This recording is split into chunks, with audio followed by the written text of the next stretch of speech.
life in general is quite absurd. When you run a business, you realize the absurdity of it. People at home might be like, oh, this is kind of unprofessional or whatever, but it's like, I actually don't think that it is, because I think this is the kind of client that is not worth the money. I'm trying to be so delicate here. This episode is sponsored by Vorbos. Check them out in the description below. It's just crazy, man. Yeah. It's just crazy. Like, did you think we'd be here if we said this to each other like 2 months ago? It's crazy, man. It's just crazy. Like, you know? For context, 2 episodes ago, we were like, this is crazy because we might not even make rent this month. And then last week, we're like, dude, you realize if everything goes to plan, we could have like a 10K month. and then watermelon. And then last week, so that was crazy because the difference between those two. And then last week, we obviously had a guest, so we didn't make a diaries episode. We didn't, no. But last week, we were like, whoa, dude, things are going really, really well. And if this month goes well, and if things that we have planned now go well, we're looking at our first 20K month. And we're like, whoa. And now, 1 week after that, so now, today, it's like... It's just like, you talk about the highs and lows, man. It fucking gets you, you know? Like, You're just staring into the abyss. I just, honestly, man, it's true. It's true. I thought we would have learnt it by now. Going off the highs to the lows. You always know when you're at a high, a low is coming. Hello, my old friend. Here we are. I think, like the reason we say that is because of the fact that we realised today in the car on the way here that our outreach strategy initially to an entire industry didn't really yield any results, did it? That's the truth. Well, it remains to be seen. Yeah, true. There were still warm leads, actually. Yeah, true. No, there are. There's one really warm lead. Body can censor out, but like, and cover my mouth obviously when I say it, but like, that's a really warm lead. That is a warm lead. That's right. No, we can be optimistic about it. We can be optimistic about it, and could still come through. I mean, really, like you say, you can't say it with a straight face, I couldn't get through the end of that sentence. There's no one that signs on the dotted line a month after an initial conversation where we think, yeah, we've closed it, it's fine. Well, there is a long sales cycle to some of this stuff. Like, you know, some people do cash flow issues and things. Sure, man. Yeah, whatever helps you sleep at night. Right? You know? Yeah, right. Cash flow issues. Yeah, right? exactly. That's what it is. Right? Yeah. Does everyone have them? Yeah, I get it. I think that's unlikely, I'll be honest. It probably is unlikely. Which, I think, although joking aside, I do think we'll have much better uptake with recruitment agencies. I agree. Go for that. And we'll sort out our lead gen side of the business within the next 2 weeks, probably 2.5 weeks. We'll get that up and running and start generating some stuff through from that, which will be cool. We did make a really good dent in everything today. We did. We did. Have we mentioned what we're doing? Yeah, it was the consumer side of the business, wasn't it? Yeah, so we're launching a B2C model for this studio. So we're going to be renting the studio out by the hour. And we essentially needed to make a website for that and to get everything set up and the scheduling and the calendar side of it and figure out what our offer's going to be.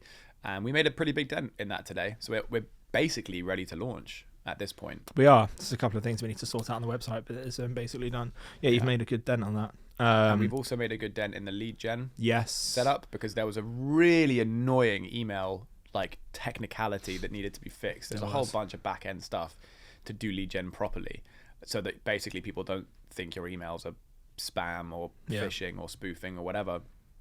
And we got that sorted today. We did. You had quite a surprisingly pleasant customer experience. Very good. Yeah. Think how quickly it was. Think how quick it was to actually get that resolved. It was. And how straightforward. It was so easy. Why can't every call be like that? Here's my issue. Yeah. Can we just jump on a quick Zoom call or Google Meet call, whatever works for you, and just go through it in the next 10 minutes and get everything ticked off and done? Yeah. That'd be fantastic. That would be. You know, imagine doing that with HSBC. How much better that would be. I was saying, like, going back to the client thing, I was saying in the car on the way here that I feel like... What were you saying in the car on the way here? I felt like there's a few other things. Do you mean the other thing? The other thing, yeah. Okay, the thing I was saying in the car... Well, I'll get to that. Sorry, I interrupted you. No, it's fine. What I was used to it. What I was gonna say... is... No, I was thinking a lot about how life in general is quite absurd. Not to get all Albert Camus on it, but...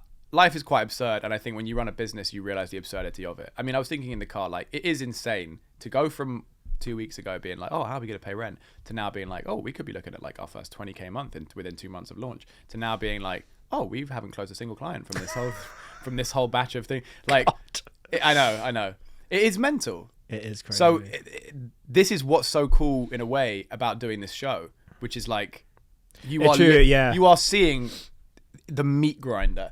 You are literally seeing. And my head's about to go in it, but yeah, you are seeing the meat grinder. That is true. I mean, this is the stuff that it's like, and I reckon one thing that would be good to say to people, because I feel like people at home who maybe aren't running a business or haven't started one yet, or they're not planning on it, but they're interested in it.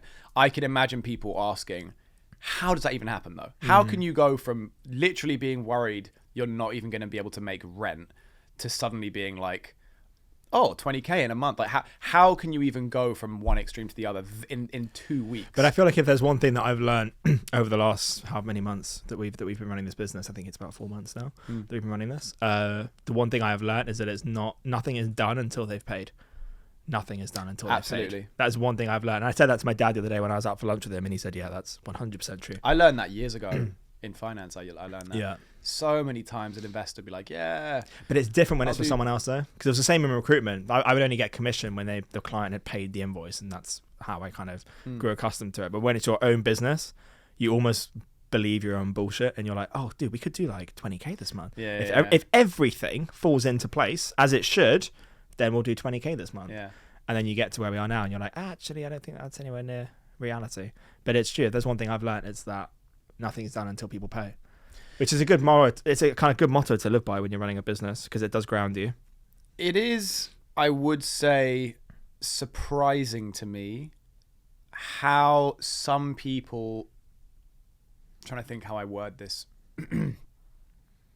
I think it is surprising to me how some of the people that you deal with in business, I think it's surprising how they conduct business, in the sense that you kind of come across every now and then, like I'm obviously being very like tactful. That's why I'm speaking it the way I'm speaking, like as slowly as I'm speaking it. But there are some emails you get from some people. There are some ways of doing business people kind of go, where you sort of go like, why? As in like, we've been doing this for hardly any time, and we know like, I wouldn't do that. That would come across as rude, or that would come across as unreliable, or that would come across as like flaky, or that would come. But for some reason, you do encounter people where you're like, well, hang on, 3 days ago you said this. But that's just the personality types of people you're dealing with. The truth is, not everyone's as black and white as you and I, and not everyone looks at it through that lens. Do you think it's that though? I think it is. I think because ultimately, you and I are very straight talking, honest, just straightforward people, and I think a lot of people are not. And when you're dealing with people that run businesses or own businesses or in charge of budgets within businesses, it's not as black and white as that. Do you think it's because people aren't as black and white or honest, or do you think it's because they might be too agreeable in personality type, and therefore they end up agreeing to things that they wish they hadn't agreed to, and then are forced to back out of it in a sort of socially inconvenient way? I think there's definitely an element of that. Yeah, I do. But I don't necessarily think that it crosses everyone's mind when they're doing it. Or there is a more unflattering answer to us, which is that we are just not a priority. But I wouldn't even go as far as to say that we are not a priority. I wouldn't phrase us as a priority for these businesses, to be honest with you. However, on the caveat to that, a lot of the businesses that we've spoken to do appreciate the importance of what we're doing and what we're offering. No, sorry, to clarify, I didn't actually mean not a priority in terms of our service. I meant not a priority in terms of like, I don't know, if you've got a million things on one day, replying to us might be bottom of that list. Yeah. That's true. But then I suppose when you're trying to sell a service, especially off the back of either a cold email or a cold introduction of some sort, you're never going to be at the top of anyone's list for that, unless you're selling £50 notes for 20 quid. Like, you're just not.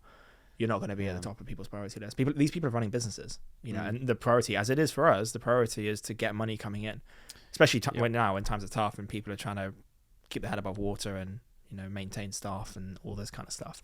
Yeah, I think marketing costs, despite how good of a service it is from what they've said to us, is not the priority. The priority for most businesses now is keep money coming in and stay afloat. I also think on that there is benefit in starting and building a business in a period where the economy is where it is right now. Because if you can, it's kind of like if you can, that whole expression about New York, like if you can make it here, you can make it anywhere. It's that kind of thing. If we can make it work in this climate, because we've spoken to a bunch of people who sincerely do, and look, they could be bullshitting us. How do we know? But we have spoken to a lot of people where they do seem sincerely interested, but they're like, we just don't have budget right now, and we're letting people go, and we're having to revisit and cut down our marketing spend, let alone reallocate it, and blah blah blah. So there is an element of like, if we can make a sustainable business now and make it work and secure clients and deliver good results in a climate like this, then when things do get better, we'll be flying. No, I completely agree. If we can make it now, then we can make it when times are good. It's just, I feel like there's a disconnect between the way we leave it with clients and the clients that we then sign, and I don't think we've still figured out how we close that disconnect. Because we leave a lot of our calls thinking, okay, really positive. They seem really bought into the product and the service. They want to sign it and get it done. We're thinking, great, we can add it to our forecast and we can put that in, and it should close. We're not naive enough to think 100% that it will, but it should. And I think we still need to figure out how we close that gap. I agree. I think that comes down to script. Thingy was talking about that. Yeah. I'm not going to say his name, but you know who I'm talking about. Yeah. He was saying that same thing, when he was, I was discussing our process and stuff with him, and he was like, what's your script? And I was like, I don't actually have one. I know that's really bad. As a salesman, I know how bad that is.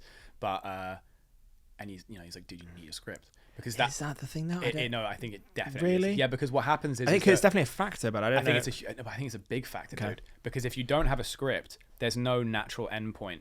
You kind of end up going like, okay, well, so we'll send you the stuff, and I guess looking forward to hearing from you. There's no kind of quantifiable way of being like, hey, let's do this, let's make it happen. Here's the contract, here's this, here's that, let's get it signed off by this date, let's get a date in the diary to get this done. I think it's just about getting more of a concrete commitment from people, because I think if you give people an inch, they will take a mile. True. And there is an element, if you say to someone, you pitch them on whatever it is, you give them all the info, and they go, okay, great. And you go, all right, so I guess, we'll send over all the info so you have it in email form, and then I guess looking forward to hearing from you. Hopefully, should we say like by end of this week, we'll hopefully hear from you? I don't think it's hardcore enough. I don't think it's like solid enough. I think you almost need to be saying to people like, this is why I like closing on the call. If you can say to someone... but we don't. That's the thing. We thought we closed that one person on the call. Yeah. And it turns out that we haven't. Yeah. And yes, they may still sign and do it, but at the moment it's an unknown. But this is why, again, I think, a lot of good salesmen talk about having more, adding more scarcity, adding more urgency. If you close today, if you sign today, we'll give you this, we'll throw this in, we'll add this in. I think that's a good thing to do, saying to someone like, hey, if we really want to get started, if you sign today, we'll add this in for free. I think increasing the quality of our offer as an incentive to get people to close quicker is how you do more business. Yeah, I definitely think we should try that. I think that could have and also have an impact. Smoothening the signing process in terms of like removing steps. So, for example, talking about Panda Doc, for example, which for anyone at home was a software that someone that I trust told me about. This software, we haven't actually used it yet, but essentially, from what I understand, it's like a contract service where you can put like a contract or an invoice together, and in order for them to sign it, you can add a feature where for them to sign it, they have to pay, which means that on a call, you can be like, hey, you happy to sign? And they can be like, yeah. And you go, great, well, let's just get it done on the call. So it's super quick and easy. And then that way you can send the contract to them on the phone, which increases your close rate, because then you send them the contract and they've said they're happy to sign it. And they can't then get to the contract and be like, oh, it says pay now. Well, I'll do this tomorrow, because then it's like, oh, you're not going to pay? It'll be so much more helpful with invoices as well. Not having to chase invoices. Hugely. Yeah, we should definitely get that set up, I think, by the time we reach out to the next industry. Agreed. 100%. We have like a 2-week lead on that. Yeah, we do. So I think we finalise a sales script and get that set up. And then we also set up PandaDoc and get that sorted, and then finish the other things on the to-do list that we need, which should be relatively straightforward to do. But I think then by that point, we should be in a decent position to actually capitalise on the lead gen. Because I feel like the first industry that we did, it's just a learning process, like with everything, isn't it? It is. And also, I know we're saying like, oh, we haven't actually closed anyone, but like, again, we do still have plates, spinning, and we do still have deals that are on the table. Some harder than others. We true. do. Yeah, you're right. We do. But we have one potentially really good deal on the table. Yes. Sorry, I thought you were talking about... Sorry. God, I would love to go into that. I would love to go into that. I feel like you should maybe find a way to Talk about it. Yeah, as vaguely as possible. Because it was an amazing. It was. It was just an experience. General, yeah. I mean, it was an insight into someone's life. It was amazing. An email. I can't wait to see how you phrase it. This is going to be the good stuff, this right? Is prime politician moment here. Yeah. I'm gonna have to do the politician hand movement. You know this thing with the thumb in the. What is that? It's what all politicians do. What's that? You know this. obviously. Yeah. Okay, I didn't know that. They all politicians. Yeah, whenever they're giving a speech, they put their thumb, like they kind of Yeah. hold their fingers like that, and they put their thumb on top of their fingers, Okay. and they sort of go like, "Duh." Okay. All right. And That. I Yeah, will do recognise this, that, and I will yeah. bring change, and I'm this. You know. Okay. We got an we Say it, Barney. Say it. we what? No, I just really want to clip him doing Oh, the right. politician We thing. will. We will make podcasts, and we will make content. We got it. Okay, someone that we pitched for our services, who came about as a result of the lead gen that we did. We pitched them, and I wouldn't even go as far as to say we pitched them. I mean, like, Okay, let's all right. let's be honest. I wouldn't go as far as that. we went in to pitch them, We went in, yeah, true. We went in with good intentions to pitch them, and we came out. Sometimes when you're on a call with a prospect, they will end up. They will some people like to talk more than others. Sometimes you go onto a call with a prospect and they're very much like, "Hey, what's the situation? What's the service? What do you do? How much does it cost? What do I get for it? Can you do this? Can you do that?" Bish bash bosh. Sometimes they like to go, "Yeah, because things with me, I'm sort of a," and then they sort of just they just go on. Yeah. And some of them Sometimes they can go on for about an hour, and, just and not go anywhere with it. So we had a call with someone who did go on for a very long time. And It was north of an hour and a half. It was it an hour and a half? It was north of an hour and a wasn't it? half, yeah, It yeah. was because I had a meeting. Because we had to jump on a second one. Yeah. So, wait, you talking about the second call? No. I'd just be the second one of the same day because our free trial had ended with that Oh, of first course, call. yeah. So we had to jump on the second call, just to put it in perspective. Well, essentially, yeah, and we had to push back another meeting as well. We did, yeah. Basically, but it seemed like it was going to be good. Essentially, No, I would be honest with you. I told you. I know. I literally told the minute we got off the call, I said, dude, my bullshit meter is telling me, stay away. I know, we but we need to stay away. I'm higher in openness, and you're Like- higher in conscientiousness. And so because this is one of those things where because I'm higher in openness, I'm more like, I don't know, there could be I don't know. Yeah. I see the and you're more the pragmatic of like, I don't think this is going up through. Yeah. And you were right. But I think that in that situation, I was like, look, it's something kind of quirky, Yeah, and something kind of interesting, and Yeah. it could lead to something kind of cool. Yeah. But I also can admit that it Granted. obviously will not. In this Not case, necessarily. The door's open. the door is The door open. is still open. For free. I wasn't going to say that. I was going to say that. He's not watching. Let's keep it real, okay? We pitched our services on this call, and he wanted a very particular arrangement. And I said, look, we can accommodate you as much as possible in this way, but this is kind of our line of what we can accommodate for what you would like. And You're doing a very good job, actually. Thank I'll give you. you that. You're doing a very good job because no one would know who this is. Right. If they're watching, they wouldn't know it's them. Right.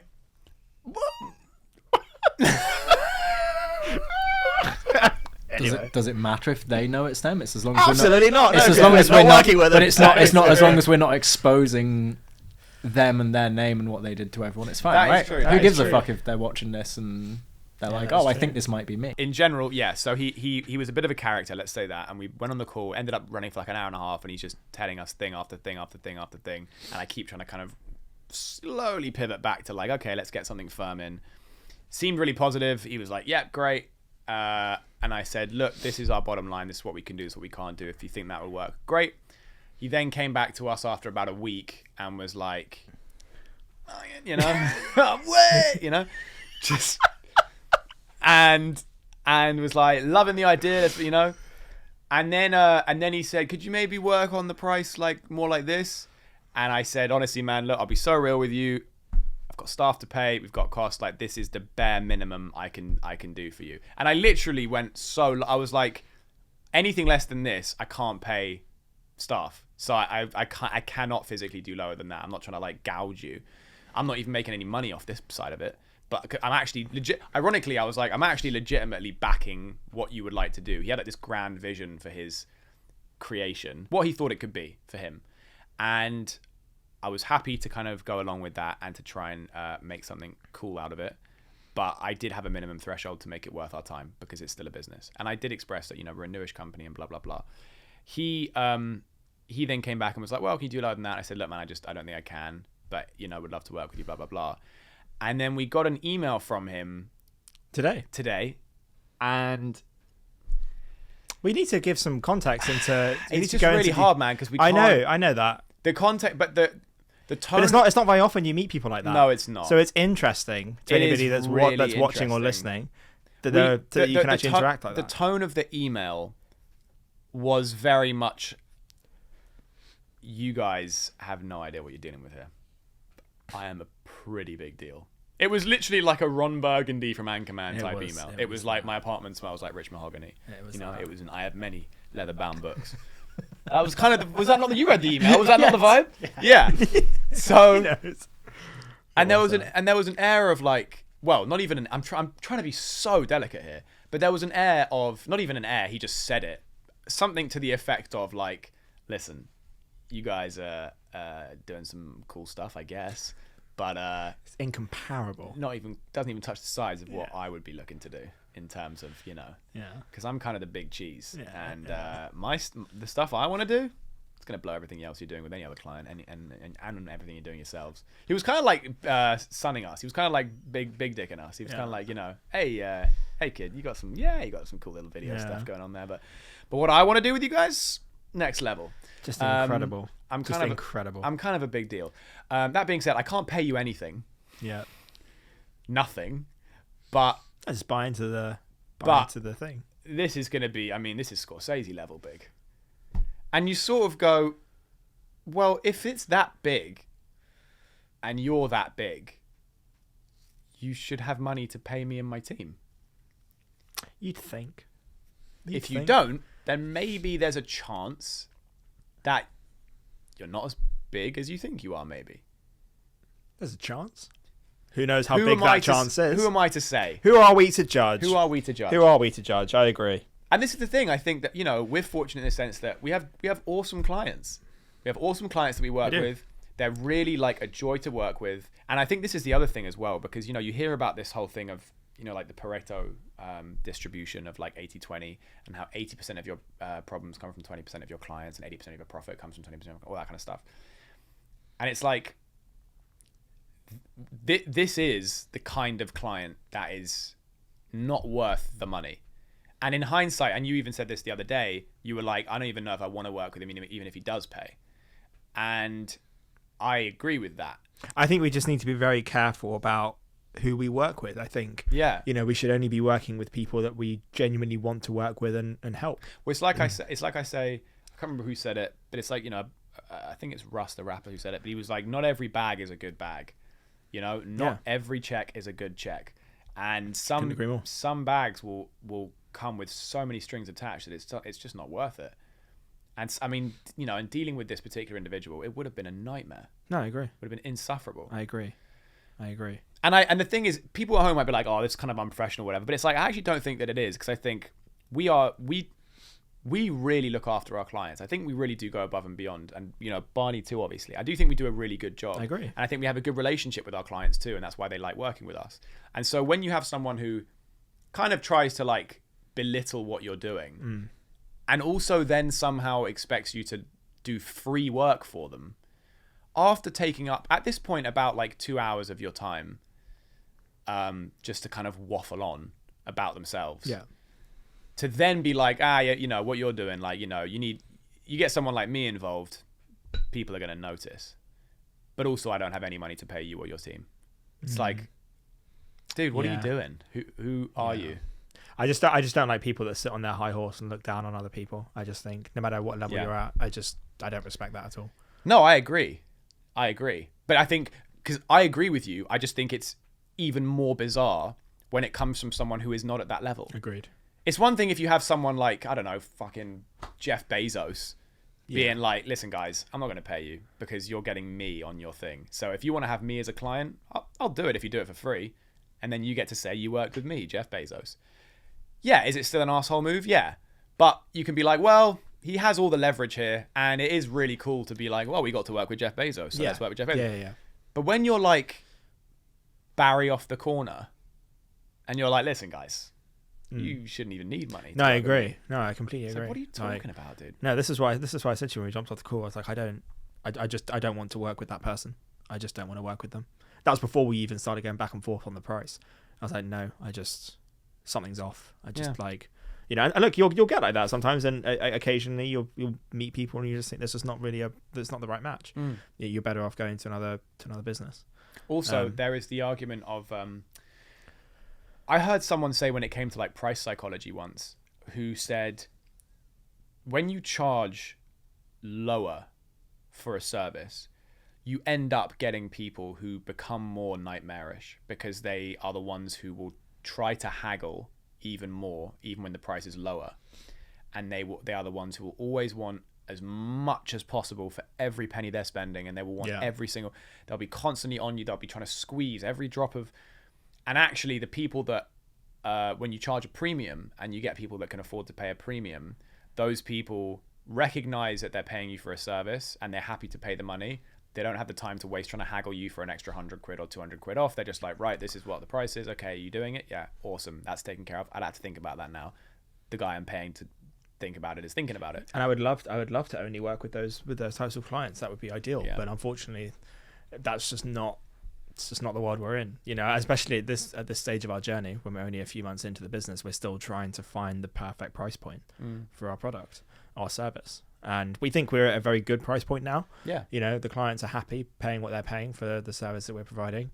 I think if we tried to go as we did before, if we tried to charge significantly more, I think we'd struggle to get clients on board. And I think if we charge significantly less, the juice wouldn't be worth the squeeze. Absolutely. So I think we are kind of now at a point where it does work. We're in the right zone. We are in the right zone. And I would love to be at a point where we're charging, 3 times as much for what we're doing now, and clients understand the value that we're providing, and we can work on that basis, and it's a symbiotic black and white relationship. But that's just not the reality, unfortunately. I think also there's an element of, we were quite fortunate to get good clients early on. We were, because I think the first couple of clients that we signed have been really like breezy to work with. They've been so easygoing. Like, if they have wanted changes or updates or anything, they go about it in a really helpful, constructive way. They take on our advice when we give it, and it's so smooth. And I think when you've had clients like that, you really do notice the comparison. It's the same thing with business partners or, relationships or whatever. You know, there are comparatives. And you notice that kind of thing. Agreed. So, which, if anything, I also don't think is a bad thing, because it does kind of give you an idea of what not to look for and what to avoid. You know, when you start, like you even said, today, where you were talking about someone, a potential client, and you were like, I actually think if we sign this person, it's going to be a bit of a nightmare, because I think they're going to want X, Y, Z, and all the rest of it, and I think it's going to be more hassle. Again, and that was someone, again, like at a more like discounted rate, because exactly. It goes back to a that's point. A good point. Like, I hadn't thought about that. You're absolutely right. Again, it goes back to what you said, which is true. More often than not, when you charge a lot less for your product, damn, that's so true. They want a lot more, huh? And I really didn't. That's why I just don't think it works. If you do projects or seasons, however you want to call it, at a discounted rate because you're keen to work with a client, it just doesn't work for either party. Really. Yeah, because also when you charge at a discounted rate, like, this is the other thing that I've been thinking about a lot, which is, if I give you a price for my service and you say, well, I want a discount on this, or I want a discount on that, it's like, okay, I can give you a discount, but this is your creative. This is like the face of your brand. Do you really want my team to be less incentivized to do a good job for you? Do you want them to, not cut corners, but do you want them to be less motivated? Hey, how much? Sorry, I can only pay you this much for this one. Why? Well, because they didn't want to pay the full amount, so they're only paying this. Oh, do you think that guy's going to be more motivated than the guy that is paid full price? Of course not. And it's interesting, because when you say it like that, that's a really good point. I hadn't thought about the fact that the clients where we have discussed a significant discount for whatever reason to accommodate XYZ or trial based, whatever you want to call it, those have tended to be, even though we haven't signed yet, those have tended to be the ones that seem to require the most attention. Agreed. And this is old news in business. I've heard about this for years. Yeah, but when you're going through it on your Exactly. own, that's when you really start to notice it and pick it up.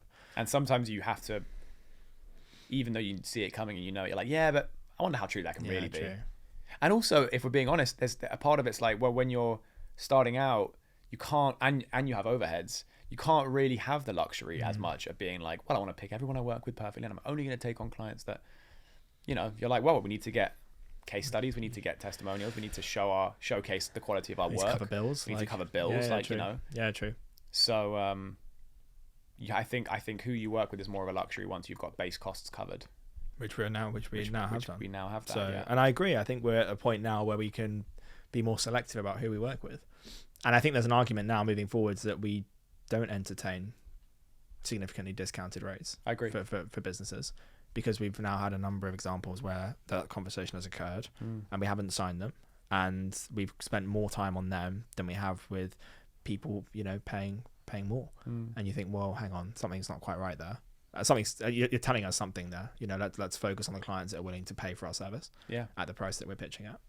Absolutely right. So I think that should be the focus for us moving forwards, is not belittling or reducing the value of our service to get clients through the door, because we don't need to.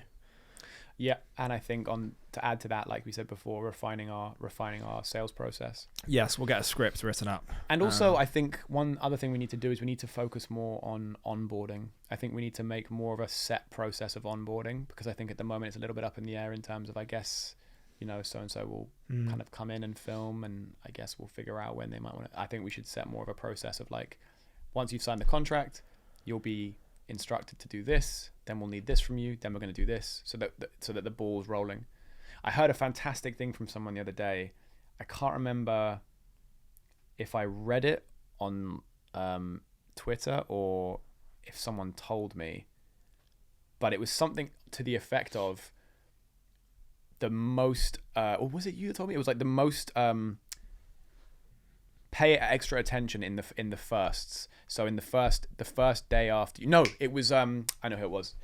It was a friend of mine who's a great sales guy, and he does sales training. He's actually just joining a new company as a co-founder. Fantastic guy. Anyway, irrelevant. My point is, he was saying how one thing he's seen in the sales process is you pay a lot of attention to the first. So when you sign a client, the first hour, the first day, the first week, the first month, pay extra attention for those milestones, like, you know, really go above and beyond, because immediately after the sale you want to really reinforce that they made the right decision. And I think a lot of people get the attitude of like all of the effort, everything, and then once you get them over the line you just stop. And it's very much synonymous with dating, right? It's like people talk about, you know, dating and then marriage. It's like, you know, when you're dating someone, you're putting in all the effort, you're taking them on fancy dates and buying them flowers and blah blah blah, and then you get married and you're like, oh, okay, well, I don't have to do that anymore because I've got her now. It's like, no, you still have to date your wife. It's the same kind of thing. I think just because you've signed a client doesn't mean you need to stop impressing them. You still need to remind them why they signed with you, so that they will keep they'll keep paying you and they'll keep wanting to work with you. And it's funny, I actually had someone in my Discord, I run a private Discord community, and I had someone who said to me in my Discord, someone wrote, oh, I lost a client, and this guy, and then someone else wrote, yeah, clients always leave after like a few months anyway, it's just how it goes, that's why you need to always be getting more clients. And I wrote back, yes, you should always be getting new clients anyway, because why not keep building pipeline? But I disagree that clients are just gonna leave after a few months. I was like, if a client leaves, they're leaving because they can no longer justify paying you comparative to what you give them.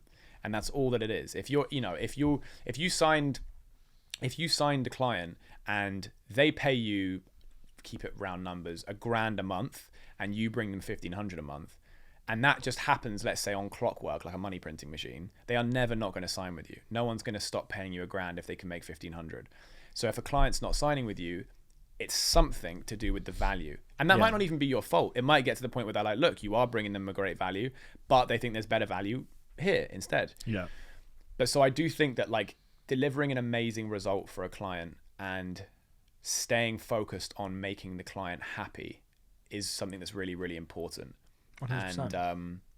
And it's that thing of, I'm trying to think of the other thing that I saw, but it was something to do with like how people just don't think about aftercare when it comes to the sale. Yeah. They just like do everything up to the point of sale, and then after the point of sale, it's like, okay, good, they've signed. Yeah.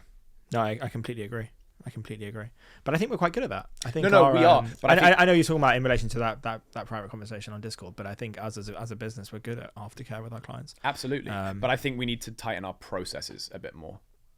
Just in terms of like efficiency. I think our clients are really happy and we treat our clients really well. I just think in terms of like internally, I think for our own like organizational structure, I think we should just add a few more processes in terms of like, so that it's like clear. Yeah, no, I agree. More for us because the clients are happy. But no, I agree. Yeah. No, I agree with that. We just need to think about how we can, I suppose, maximize the conversions of the clients that we do pitch and then scale the business, or how we can build up a new pipeline. I suppose most of that will come from the lead gen that we'll set up.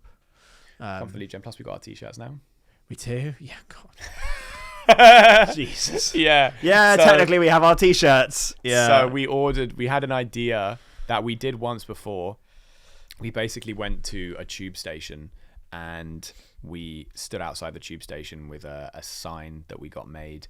And let's give a bit more context, sorry, because that was a shocking marketing stunt. All right. When you look back at it, it was we did that pretty poor. So what we did it. We could have done it. We could have done it way better. I don't think the idea was shocking. No, the idea was good. The way we executed it was very poor. Yeah. It was me and Ollie stood outside of a tube station in our own clothes, casual clothes, basically stood there talking to each other, laughing with each other, leaning against the pole with our back to the security that was wandering through the area to basically stop anybody like us standing there.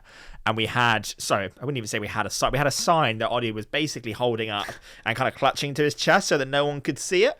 And basically anybody walking past would think we're just two randomers basically in a conversation. It wasn't so that no one could see it. I was holding the sign. Everyone who was in the direction that we wanted to see it, they could see it fine. I was holding the sign because my logic was, like I said, if the security guard came and he said, "Oh, you can't do this here," I could say, "Well, I'm not got a sign on the floor." There's no sign on the floor. Yeah. Well, because then technically I'm a guy standing outside. Technically, yeah, but you forget that. Yeah, technically, yes. Technically, do you know what I mean? Yeah, technically, yes. So, but no, we didn't. The point is, we didn't look like we just looked like a couple of random guys, and we were talking to each other the whole time and having a laugh, which meant that like we didn't even look approachable at all. It was actually really stupid. It was really stupid. The only people that approached us was a guy that I know who works in that area.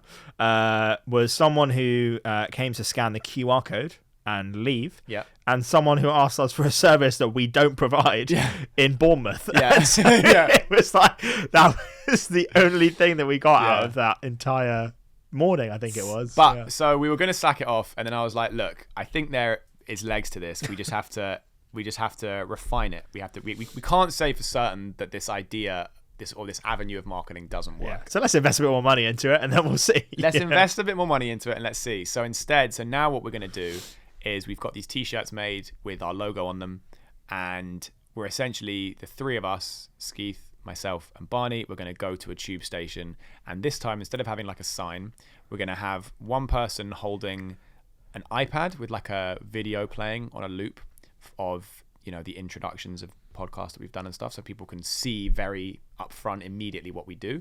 Someone else handing out cards, like business cards, with like a discount, and then maybe someone else with like a sign, or maybe someone just ready to talk to people or whatever, trying to stop people or whatever it is. But I think that's immediately very different. Having three guys in t-shirts that are branded from the company. I agree. One person with an iPad with a video showing, one person handing out cards, one person chatting, whatever, is immediately very different to two guys in plain clothes with a shitty sign having a laugh. Yeah, I completely agree. So I actually am fairly hopeful. I wouldn't go as far as to say I'm fairly hopeful, but I think it's a good stunt to try. And see. I think if we do it for the studio instead of the agency, I think we'll do well. Well, we are doing it for the studio instead of the agency. The brand is the studio. No, I know, but as in initially we were going to do it for the agency. We were, you're right. But we also got the t-shirts a week before we decided to entirely rebrand. Yeah, that is true. Yeah, just another top tip right there. If you are going to start a business. Yeah. But we'll give it a go, and we'll see what we get from it. Because there's no harm in doing that.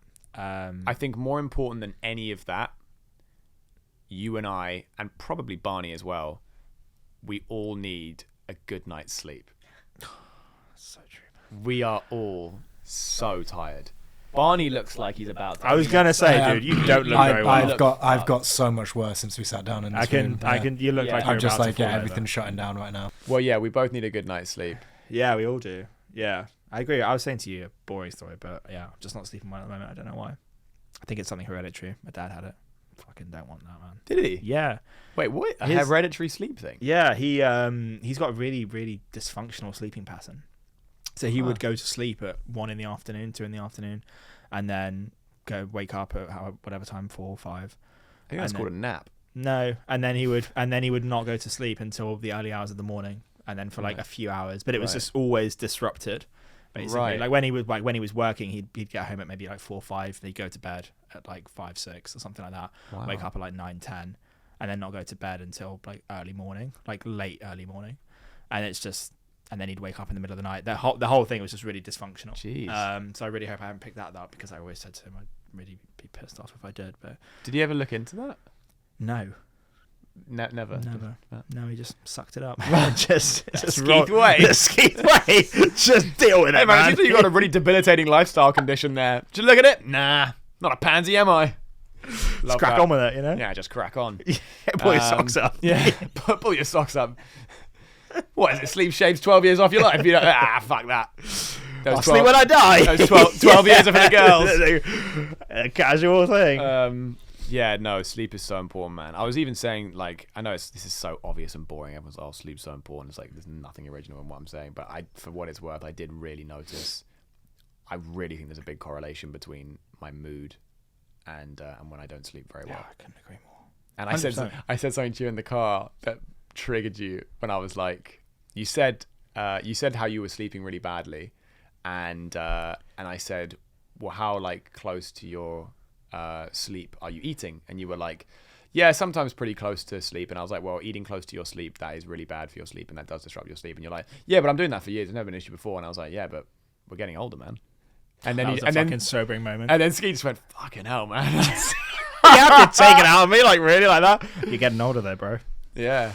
Thanks, man. I'll keep you around. Shall I just say, the little motivation right there? Yeah. So we need to get a good night's sleep. We do. We will. I think we should do that now. I'm not even kidding. Goodbye. There's no point waffling on for another 15 No, I minutes. agree. We've given the update on stuff where and we are. should be considerate of people's time. You know, if people are willing to listen to 45 minutes of actual like updates on how the business is going and how to I agree. what we've learned, awesome. I don't think we should rob 15 minutes from them to try and reach an hour. I think it'd be better for us and for them if we got That's a really, really sleep. wholesome spin. I like that. I'm a wholesome guy, dude. I don't know. Let's leave it on that, shall we? Do you want to wrap it up then? Yeah, and do fine. your spiel at the end? Watch. I can't even think straight. I need sleep. Subscribe, please, if you are not subscribed, because we have awesome stuff coming, and this is a really cool journey. I think it's cool to document where the business is going, and you're literally watching week by week the making and maybe failing of a company. So That's the spirit. Yeah. that's from the CEO's mouth. No, subscribe. Please like the video as well. If you like the video, that means that it gets seen by more people than that, and that makes Barney happy. So please subscribe, like the video, and we'll see you in the next one.